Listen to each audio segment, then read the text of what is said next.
Alex THFC. Just really just going on about the game. Tottenham versus Chelsea. It's kind of a rude awakening, to be honest with you. Um, it's like um, you win 3 games, and everybody was all up and down and saying, "Oh, we're gonna win the league." We're top of the league. We're top of the league. We need to live for the moment. And all of a sudden, after 2 losses, Nuno's out, Nuno out, Nuno out. Just shows you where people's heads at. It's up and down. People's opinions can change very, very quickly. And really, to be honest, it's just really just a overall um, my thoughts on the game and just my thoughts in general about the situation with Tottenham at the moment. So yeah, it's just really that really, and just going on what I saw. And the thing is, which is really good at the moment, and this is why I'm really calm at the moment. During the pandemic, it was difficult watching it on TV. Not that I'm thankful for the players and stuff, and that you had to play through all this empty stadiums and stuff, which is what we had to do because of what was going on in the world. But now you're back in the stadium, and it's so important to be back in the stadium. I know what people are saying about doing what we want to do to try and get in it out and stuff, but you know it's down to personal choice at the end of the day for me.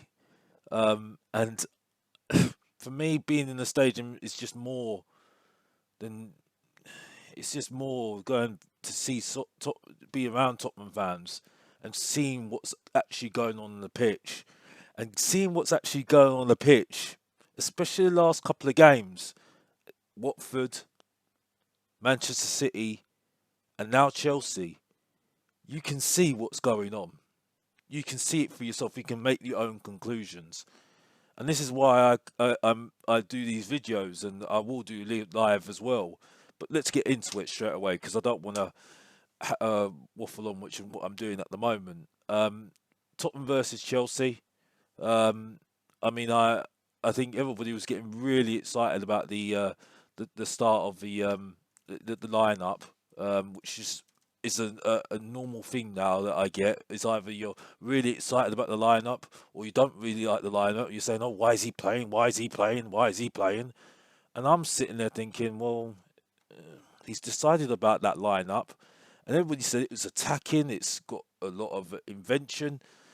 I mean, you had Romero starting, which I was very skeptical about, to be honest with you. Dyer came back from injury. Emerson playing, which I don't think you really had any choice with Tanganga suspended, and then Undembele, Ali, and then Celso, Kane, and the Son up front, which is a very attacking team. I can see why people get really excited, but at the end of the day, for me, it was just like, well, we'll see what happens because at the end of the day, you're playing Chelsea. You're not playing, you know, a middle table team or a table team. You're playing Chelsea. That at the end of the day drew against Liverpool with 10 men and could have won the game. So it's just really that. And at the start of the game, we started really really well, very well on the front foot, pressed, lots of energy, lots of endeavour. You can't really fault the players at all. Um, and you could see that the players were all got they had a plan of a system in place of what they were wanting to do, trying to get at Chelsea from the very very moment, trying to shaking them up a little bit. But throughout the start of that first half, I sat there and thought we're not going to maintain this. And also looking around at the Chelsea players, they knew that we were not going to maintain it either. It felt like, and people don't really think this because they think, well, it's a positive first half. I think they were biding their time. Chelsea were actually biding their time, and I'll tell you why they were saying that. I said this. I say this as well. I looked at some of those players, the Chelsea players. Yes, they were getting rattled a little bit by the pressing, which it was effective in some way, but They knew that if they could stop the game, slow down the game, which they were doing all through the first half, the time will come. And I was sitting there thinking, we need a goal. If we're gonna start like this, we need a goal. But at the end of the day, even if we got the goal, I think we're gonna run out of steam, and that was it. I need to mention a few players as well that people have spoken about and said that they've had very good performances. And for me, I differ on it. I've got to say this. Undombele. Now, when I say this, Undombele, I want him to be a superb player. And I'm harsh on him because I know we've got a superb player if we can get the best out of him. If Nuno can get the best out of him.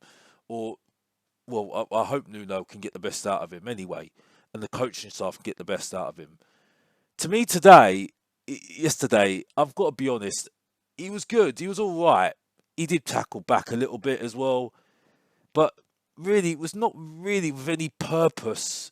A nice trick, but then it gone to somebody and then it didn't go off, and then we lost the ball, and then it was just like it wasn't in the right areas. It wasn't somewhere where it was going to actually hurt Chelsea at all. For me, it didn't look like they were going to hurt Chelsea whatsoever. So I just felt that it was all right. I mean, to be honest, he was performed better than the Celso because the Celso I didn't really notice him at all. To be honest with you, um, but yeah, it was just a bit. It was good, but in terms of it wasn't hurting Chelsea. It wasn't like worrying them. It wasn't like getting to think about anything. It was just like, yeah, nice little trick, and then we lose the ball, and I'm like, well, that's great, but it's not really doing nothing. We did have chances in the game. I can't say that we didn't have any chances, but it was kind of like half chances. And like I said, I think Chelsea were just soaking up the pressure. For me, I didn't feel that Chelsea were like, hmm. And then when Chelsea started going on the break, it was like bish bash bosh in our box, and I'm like a chance on goal, shot on goal, and I was like, well, that's quick. We had to do a few passes to do that, and some of the passes just went wayward, and that was it. Another thing that was a bit worrying for me was a bit like we weren't finding the outlet outside. You know what I mean? It wasn't. We weren't trying to get. We weren't really hurting them behind at all, and I don't think Chelsea were that really worried. And yeah, it just didn't seem right to me. For me, um, it just didn't seem right at all. So yeah, it just little things there really. Everybody keeps on saying about Hoiberg. I'm sorry, I still make the point, and people are not going to like it. Hoiberg is no different to Henderson for Liverpool. I'm being really honest. He doesn't dominate the midfield for me. He does not dominate, and he's a great for a counter-attacking midfielder. But he does a job. Yeah, he's got a good. He does a good job, but he doesn't dominate the midfield. And also, I can tell a good player is effective for a team when you've got other players playing good around you. And for me, they keep on saying Lo Celso, Ndombele, Højbjerg are a great partnership. That's a dream partnership. That to me just looks like just three players just three separate players to me. No connection, no cohesion. Yes, you need some time, which I've always said it will take time because it's a transitional season. But for me, I don't see Højbjerg getting any better in a Tottenham shirt. I don't see it. If you ask me who's gonna take over that position, Skip, because he's got growth in him. I say Undombele if he gets better, but there's a lot of work to do there. The Celso, he could do better as well, to be honest with you, but jury's still out. Even Ali could maybe do a little bit better as well in that position. But for me, I'm sorry, I just think that we, yes, he's got leadership qualities, and I think that's why I'm saying he's like Henderson. But for me, he just doesn't do enough, and we just don't dominate.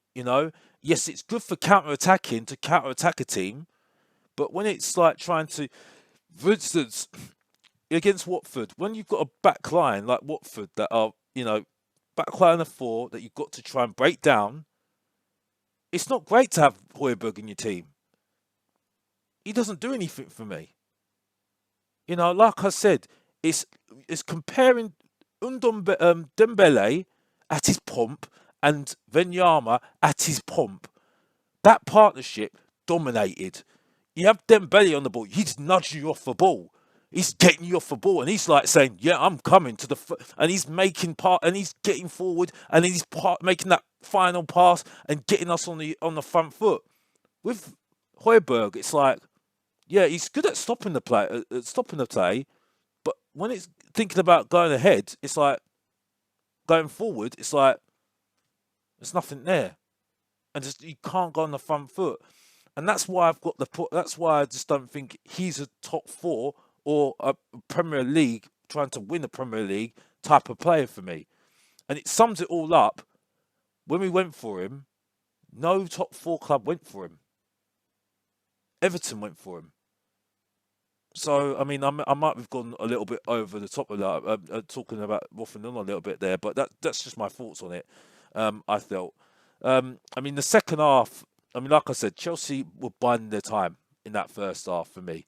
Um, they weren't. I don't think they were that worried, to be honest with you. Yes, I did see Tuchel on the sidelines getting angry, and he wasn't happy with the performance. Maybe it's just because he wasn't happy that we were getting through too many times. But that changed in the second half, and I noticed straight away that Kante wasn't playing, and that substitution came on. I said to somebody on the beside me, he said Kante's coming on, and then I straight away saw the chat, saw the result of it. They started dominating, and I was like, okay, this is trouble now. Okay, trouble's hit the fan now, and so I just need to drink a little bit of water. But yeah, it's just then they started to dominate, and then it was just a matter of time until the goal came. Unfortunately, it was from a set piece. I mean, again, this just shows that Chelsea are just all, it's all secure, comfortable because they know what they're doing. They all know what they're all about. Everybody knows what they're doing. You got a great coach in Tuchel who's done very, very well. You got to say, even though I'm not the biggest fan of Chelsea at all, I'm not. I'm not. I just can't stand them as a Tottenham fan. And yeah, they just ran away with the game, unfortunately, and it just collapsed from there, unfortunately. Um, and it's unfortunate. It was very unfortunate yesterday, that it ended up the way it ended up. But like I said, I think the best result we could have got out of that game was a draw. And it's sad to say that, but it's just the way that we are at the moment. Um, I'm sick and tired of hearing Tottenham fans that we ain't got the tools. I mean, we're never going to get the tools. We're never going to have the players, the world class players, the players that are immediately ready to play. We're never going to get those sort of players because those players are not going to come to Tottenham. And if they want to come to Tottenham, they're either desperate for playing for Tottenham, they really wanted to play for Tottenham ever since they were young, or there's they're not the type of player that Manchester United, Chelsea, Liverpool, Manchester City, Leicester are not looking at. Because at the end of the day, we're competing with those sort of players, with those sort of teams, aren't we?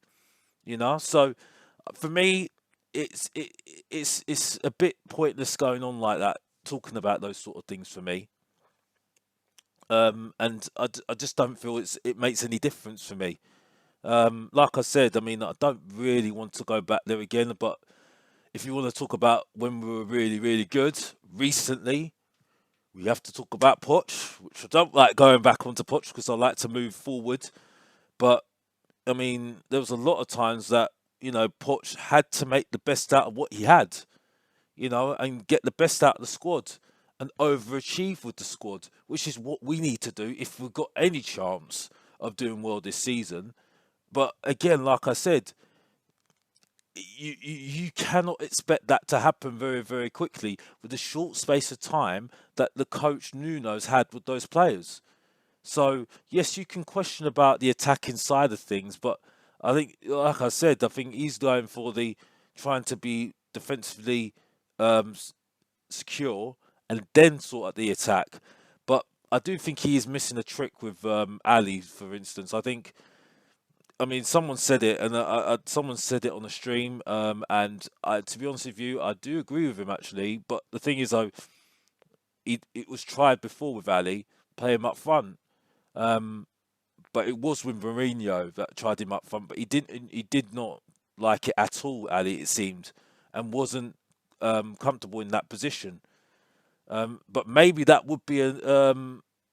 may be a solution to our problem with less forwards up front, less strikers. That might be in a good area because he has got the build to get up there.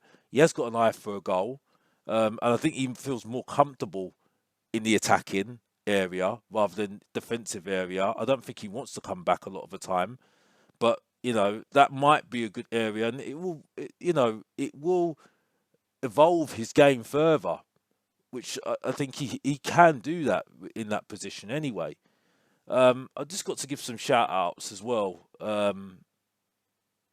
in the game as well. Romero, I was impressed, and you know me, I don't get impressed very easily. I don't take I don't get pizzazzed a lot easily, very easily. Um, well, I don't get you know I don't get very amazed very easily. I should say I'll take that back because I don't want to offend anybody. Pizzazz with that word, but I want to say amazed. Um, but yeah, he was very very good. I've got to say he was very comfortable. Um, he was just very unlucky today as well. And to be honest with you, even though Chelsea won, Lukaku was he didn't hear. I didn't hear a peep. I didn't see a peep from him the whole game. So I mean, to be honest, you have to give it to Dyer and Romero, but Romero particularly because the fact is he didn't have that much time to train with the squad overall. Coming off the international period. So he was very, very good as well, to be honest with you. And it'd be interesting to see how he progresses, but it does look very, very promising with Romero, definitely. Um, but yeah, it's overall. I know people are saying about Kane, but I mean, again, like I said, it's not about Kane FC. It's about Tottenham. What I don't like about Kane at the moment is that he keeps on going into midfield, trying to find the ball and trying to, create for the team. That doesn't really help us at all. It doesn't. It really doesn't. We start becoming more reliant on him, and Chelsea knew exactly what he was doing. Knew exactly what he was doing. And I was just sitting there, and even someone behind me said, "Why is Kane doing that? It's not going to work. Just stay up front. Stay up front and do what you need to do, and do what you can, do what you are good at, scoring goals. Just do that." And it just didn't work. So he was just anomalous in the game as well. So overall, you can take some positive from the first half, but like I said, I did feel that Chelsea were biding their time. They were biding their time in the game. Um, but yeah, overall, I just thought that there was just, it was it just showing where we are at the moment, and just showing that it is a transitional season. There's a lot of work to do, which can't be done over just a summer. It's going to take a few transfer windows, a few, quite a few, a whole season to get everything comfortable in the right direction, identity. Um, sorry, sorry, guys. But yeah, it's just one of those things really for me, and yeah, that's it really. I just feel that that's so I'll have to do that. Oh, this is just live. This is live, like they say. um, But yeah, it's just one of those things really. And as we now move on to the Cowbell Cup now, and also I need to say this as well. Um, I think the knee-jerk reactions, and like I said, I'm past caring about the coach at the moment. I'm past caring who's our coach at the moment. Um, but for me, it's not helpful having people saying Nuno out at the moment. Um, if you're gonna say Nuno out, you need a solution, and it's quite clear that we ain't got a solution at the moment. There's no better solution out there. You're taking a very big gamble on a squad that is weak at the moment, that needs a lot of good coaching to try and get the best out of the squad. Yes, you can argue that the squad's failed. Mourinho, other coaches as well, even Poch at the end of his reign. But at the moment, none players are not going to be moved on very very quickly at this club quickly because unfortunately, um, teams are not going for our players. So we can't just leave them on in the sub on in reserve. We've got to try and get the best, use them, utilize them, to make them feel part of the squad, um, and be become more of a squad, and you know together as a family. Now, yes, I know people have got their opinions on certain players and opinions that they're not good enough, but unfortunately, getting other good players in, it's not going to be easy doing that, unfortunately. And to be honest with you, I think what's going to happen, and I think what's going to happen this season, you'll see a lot more younger players coming through, um, trying to bed into the first team, rather than seeing established players coming in. And I do feel that this season. And this is why it comes down to.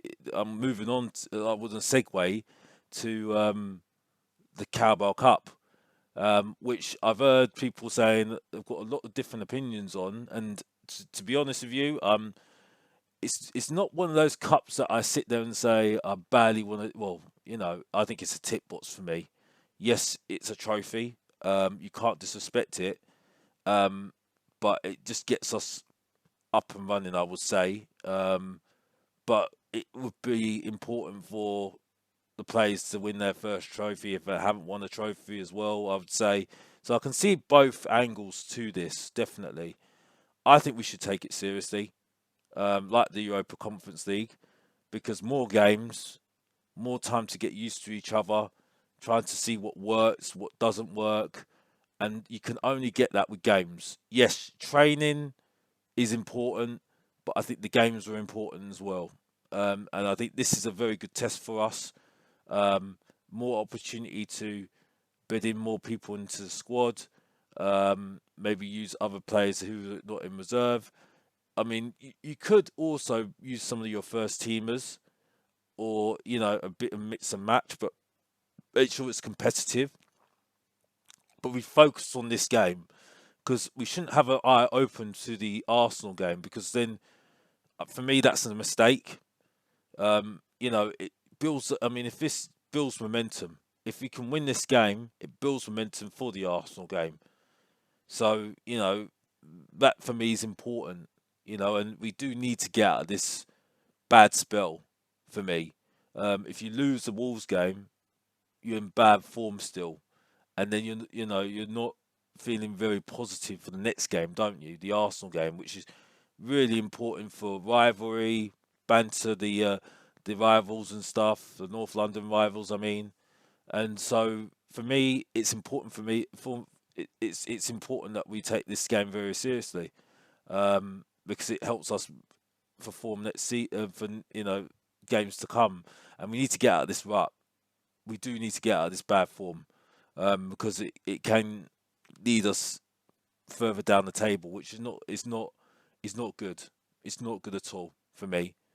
Um, so yeah, that's my thoughts on that. And then obviously the North London derby on Sunday. One thing I will say about the North London derby, we do need to take. We obviously want to win this game. What I will say is though,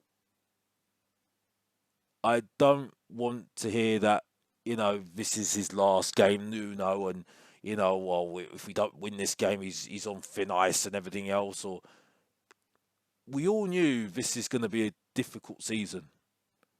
We all knew this was going to be a challenging season, transitional, no quick fixes at all. Um, but being above Arsenal, even though it's great for rivalry, isn't an achievement anymore. We've done it.